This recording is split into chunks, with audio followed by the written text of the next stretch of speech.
But she is. So I'ma enjoy this moment. It's the day that the Lord has made. Nothing to say, nothing to talk down. Oh, there's nothing wrong with living right now. Hey guys, welcome back to my YouTube channel and another episode of Q Talks. And today I've got the most beautiful humans in the world, Likhona and Elu. Hey guys. How's it, guys? What's up, guys? So, if you guys don't know, if it's not blatantly obvious by them looking like Winnie Mandela and Nelson Mandela, I'm sitting with Xhosa people. And today's episode is about navigating corporate spaces as village people coming from the Eastern Cape, you know, not knowing much English, and the culture shocks that we experience in this concrete jungle. Who wants to go first? Likhona, you seem like the most villagey of them all. What? But she is. No, I'm joking, guys. Today we're talking about navigating corporate spaces navigating the concrete jungle as Xhosa people. The culture shocks we experience. What was the first culture shock you experienced when you got here? In my first month of being here, and it sort of came as my biggest shock, is that people don't greet in Joburg, eh? Ooh, yes. And I feel like that's the biggest Xhosa value, is that, or just Ubuntu value in general, is that you greet people you don't know. Entering a lift. You greet people you know. You'll enter a lift in Joburg and it's dead quiet. Or when you're in spaces, say for instance, all three of us are together, and someone who only knows you comes along, and they'll only greet you and they'll walk away. Yeah. Because Mnandiyinja. Yeah. I think that came as a culture shock. But I was living with a friend at the time, and he was like, he had been here for a bit longer than me, and he was like, no, did you'll get used to it. But I still greet. Like, I'm not going to fall into that. Okay, no. nice. I also think maybe it's like the hustle mentality of Joburg. Like, people are here to do business, get it done, and just go about their day. You're right. I feel like this stems like from a long time ago, where a lot of values are lost in Joburg, and not because they want to, but because initially when families came here, they came with the mentality that they're going to the mines, they're going to work in the kitchens.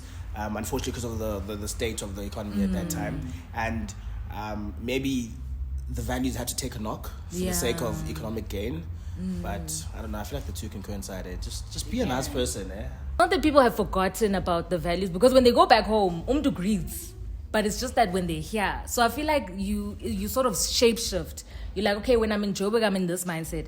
Make money, don't become a doormat, like climb the corporate ladder. I hear that, but I still agree with what Likhona was saying now, that the two can coexist. For me, I feel like there's greeting, just the normal day-to-day being nice and everything. It doesn't take away from how you do your job. I just feel like you don't have to be you know, and just overall, just how you interact with people, it's not going to take away from who you are to just be like, hey, unjani type of thing, and then we keep it moving. It's literally a one-liner. Do you think then that's why Xhosa people tend to gravitate towards each other when they're this side? Yeah, also, I mean, finding people who first of all speak the same language as you, and relate to you so much, because we're all from the Eastern Cape, if not from Cape Town, but most of us are from the Eastern Cape.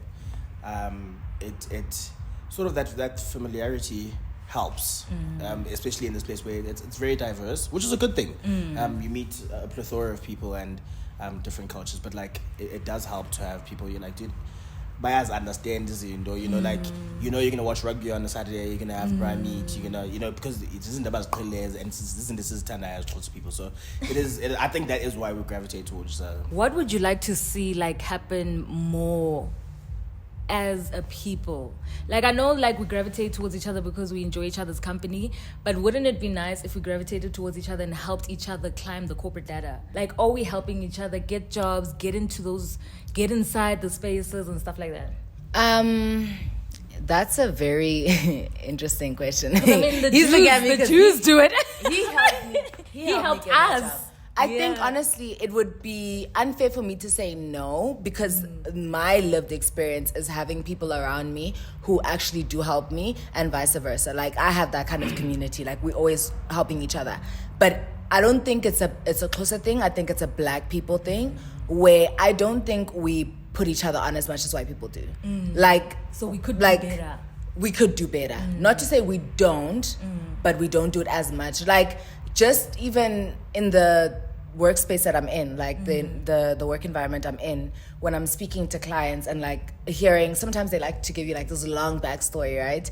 And then you're like, oh, like you're putting your friends on for real. Like they don't play about putting people on. Like they don't care. Like you have this qualification, like you need like a couple of qualifications above that, but you're still gonna get it. Like, you know, just as long as I know that you're gonna deliver the work, like you're gonna do, you know?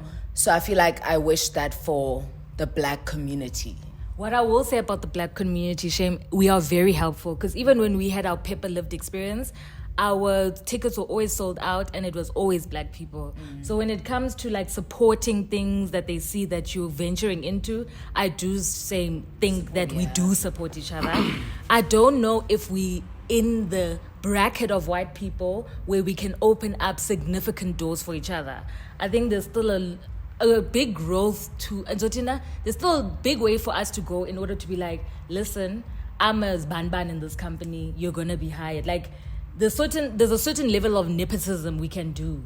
No, definitely. I feel like we should get to a point where we're shameless about it. Yes, like because white people are shameless about it. Shameless. No, they're so shameless. No, I'm hiring my brother. Yes, and I don't care what you.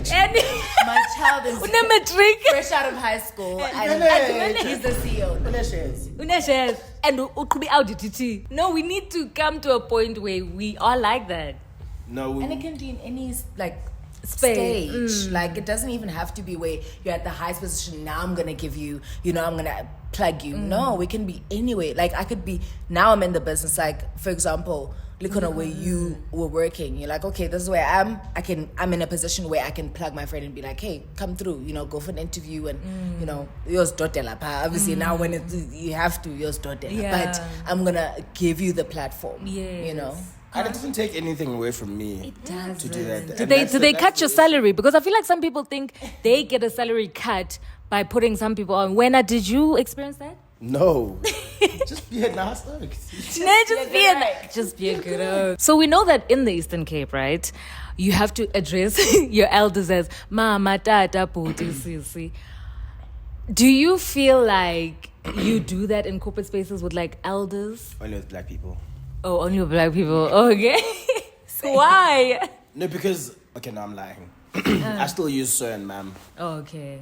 It's just a respect thing. It's just a respect thing. I think I'm not gonna lie, it varies with me. Like I look at how you look to me. If I feel like you look significantly older than me, I definitely want to say ma, da, or sir, ma'am. But then also kind of like gauge what other people like say to you. So I like go off of that. Okay, got you. My issue is that with the white people in corporate that are older, you want to show this respect, right? And it sort of comes naturally that you want to like address them a certain way, but you don't do the same like with the lady who cleans at the pause area. So I feel like it should be consistent. Yeah. And unless ke bachilo go bana okay no to be there. And I feel like for me, my first instinct is always to go ma, sir, because of school and upbringing. Like I need to, like, even when they say no, call me by my first name, it gets awkward the first time. Lumez. And they're just like, what you're trying to make me do right now is very hard. It's very difficult for me to do, bruh. You are old, umdala, like, you know. Any last things you want to tell to the nation? No, sorry. The nation. Oh my god. Are we that important? What would you like the nation to know? About what? About anything. I think for me, right? I think I'd like to speak about stereotypes. Okay. Right? About Xhosa people. Yes. That I've found in Johannesburg and corporate. It's so funny, the type of stereotypes that we have okay, one of which is that Sitani Mali, but I've never said that was wrong because that is 100% true. Oh, I want We Umtu to know that in love Sitani. money. That is a closer thing, I'm not gonna lie. We're actually proud of it. And we actually feel like you should also want money. Like, who doesn't like money? Kulethanda imali yethu, we're not asking for imali yakho. So Yeah, that is we what just- gets me. And unless- it's always ababangenamali. I need to take the leg. Unless How am I going to protect you now mean- after you just said that? it's at your own discretion. But a stereotype that I found to be very crazy, right, was that like closer people are like they're not polite, they're rude, they don't like to talk to people, they don't like to interact, and they're also like very narrow-minded, so they don't want to learn other people's languages, which like is the most uncloser thing ever. Like closer people, as soon as they out that border, they're already dumelang. Like I have a friend named Larato who's never left the Eastern Cape. You see, like- Larato.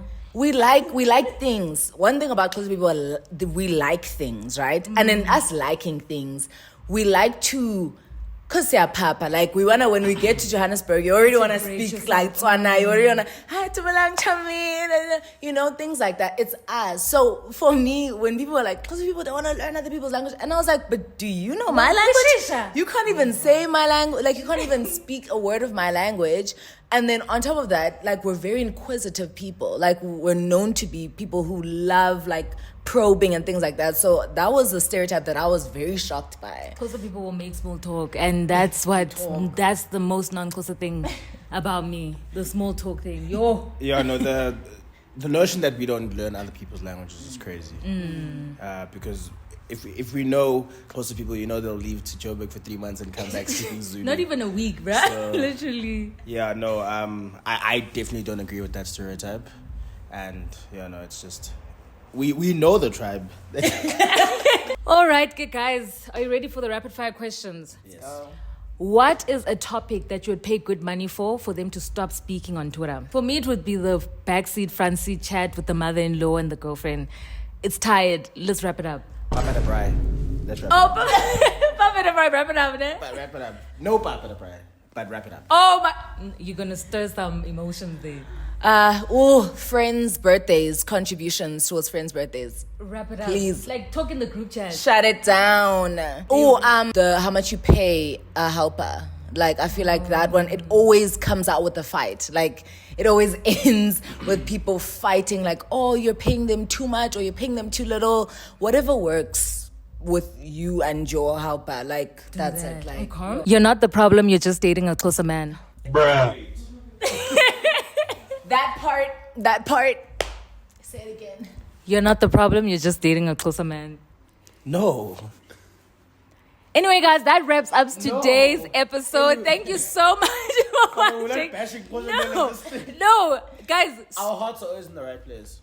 In I promise you. What? In I what don't sense? think, and I say this honestly, a lot of things can be true about closer men, right? Mm-hmm. And I hate speaking about closer men, but hear me out. Mm-hmm. A lot of things can be true about them, but for majority of the time, I don't think they do things out of malice. Because as a people, we're nice people. So I really don't think... They just accidentally sleep with other people. I'm not saying it's an accident. But... Don't say that. You can't come back from that. Because I'm men, I'll give them this. Like, they're not like Nzautini. They're very soft men. So, Shem, like, very seldom you'll find a closer man who's very crass towards you as Indombazana, like, who's not like Ndanam, you know, people. I'm like, he's very soft. He's a soft man. And that's how they get He's you. just a soft W, you know? Like, because of his softness, he has to give this love out to multiple people, you know? And can't be So stopped. what time do it?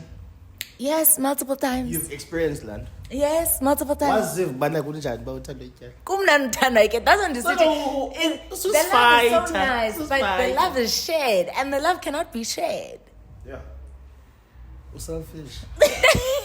Selfish. Hi, okay, guys. Any last words, get for the nation? Guys, put your friends on. Kubuhlungu funda. And people work very hard in university. So if you've got the platform, like, just post the CV on. Yeah, Let them get an use it. interview and see what happens. Your blessings will come back tenfold. That's true. That's so true. Any last words for the nation? Stand is tembe sekete. No, but like on a serious note, I think like believe in yourself, like back yourself for real. Like you don't know who's actually watching. When you're pouring into yourself and you're actually putting yourself out there in terms of your craft, whatever you want to do. This is, I guess, speaking to creatives, I guess. But also it could be corporate. So it could be you're wanting to go into a specific department, but you're like in your head. So put yourself out there, believe in yourself. You never know like what you can achieve. Thank you. And Oh. everyone- So, Everyone, watch the rugby. We've got 4 weeks of test rugby. Oh, yes. Yes, please, guys. follow the sports girl. Be a South African and go to that rugby game or go make a Come on, I've ride. always wanted to do something. What? Can I like point here, then you'll put something here? Okay, yeah. You're gonna put the Springbok. Yeah, sign. well. Guys, follow these guys. Do you know how to do that? Yes, I do. Look at I don't know why they're promoting South African rugby right now. We are but like anyway, the biggest rugby promoter. We should Come actually have our on. own- That's my thing. That's what I'll be saying. Betuna, Everyone's can you Papa move? We're Yini. gonna go into our podcast. Okay, okay. segment now. Anyway, thank you guys so much for watching. I'll put their social media handles down below. Follow Elu, she's a sports content creator, TikTok, Instagram, zonke bonke. Follow Likhona, he's actually an influencer now. I'll tag his Instagram down below. He's a big deal. Like, he got a press job from DSTV. Like, I can't deal. Anyway, guys, like, comment, and subscribe. And I'll see you guys. Bye. It's the day that the Lord has made. Cut.